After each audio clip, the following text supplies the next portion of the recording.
Hi, I'm Pete Marin with Airbrush Events. You're watching one of 13 videos that I created on how I airbrush caps at events. Now, these videos were really created for my team, so you'll notice the language is directed towards them, but I wanted to share it with you and the rest of the internet, so please comment, like, and subscribe, and feel free to use the designs. All right, if you're watching this video and you haven't seen my others, first I have a series of 12 videos that explain how I do our designs for events. So I'd recommend you watch those first. Let's talk about white hats in this video. So most of the events we do are with trucker caps, black and white, just like this. This seems to be what customers prefer when they're ordering party favors for their event. So that's why we do more of these. They're nice because they're forgiving in that you can put, even like in a corporate event, sometimes we'll have designs where we have to put logos on a hat, and it can only be done effectively with a stencil.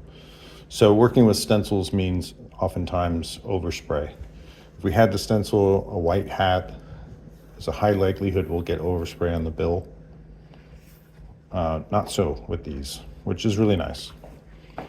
However, for those events that require us to do white hats, hopefully it's not a design, an event with a stencil.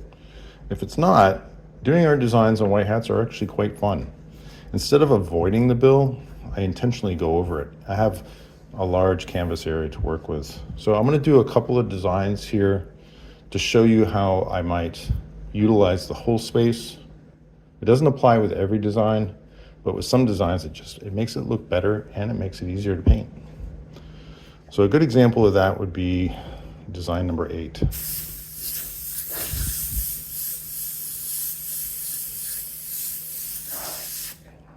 So you can already see that I am intentionally running my letters off to the edge. I usually save it for the first and last letter, or maybe just the first, but definitely not every letter. Like, you don't want to center the word right in the middle. That would be a no-no. Just the extra stuff that you don't need to worry about it making it not legible. Okay, for design number 8, we're going to do what I'm trying to emulate is a tie-dye effect. So I will just use the whole hat. I may even go a little bit, as you can see on here. It wasn't intentional, but as long as I get a little bit here and a little bit there, it looks like it was intentional. And it's really not that bad. It doesn't make it look bad.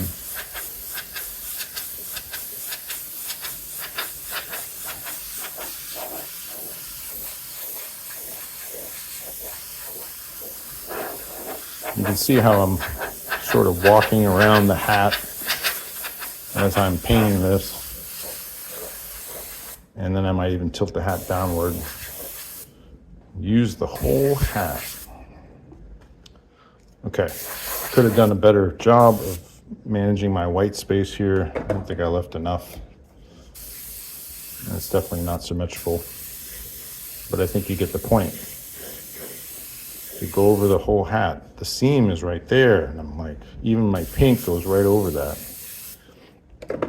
And then last, a yellow and a light yellow on the outside to kind of bring out that blue and make it look like teal.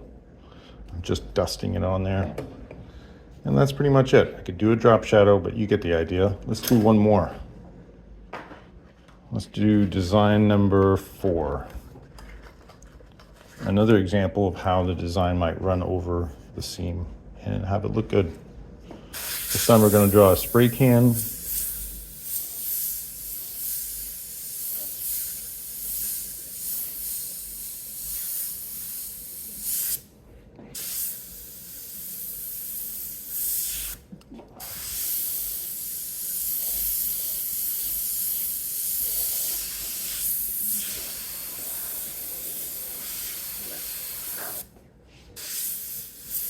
I have to concentrate on this part. I'll be honest with you, it's not that easy to paint over a seam. I act as though it's not there. I just paint, right? but I sometimes have to go back and maybe correct some overspray or a line that looks crooked. I didn't do well here, and that's mostly because my airbrush isn't working perfect. But you know, not that hard, not much different, and at least I can paint bigger, which makes it easier.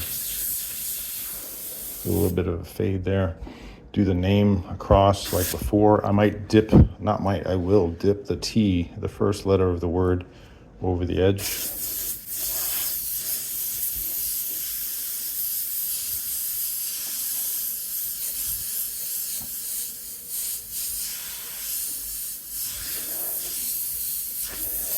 Tight wrap.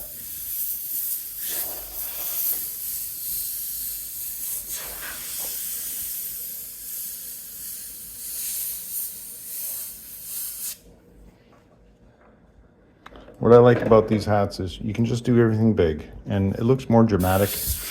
And when was the last time you saw a hat that had something printed right over the seam like that? Probably not often. So that makes it unique. And it has a style all its own. So I really like doing white hats. I wish customers liked them more, but that's okay.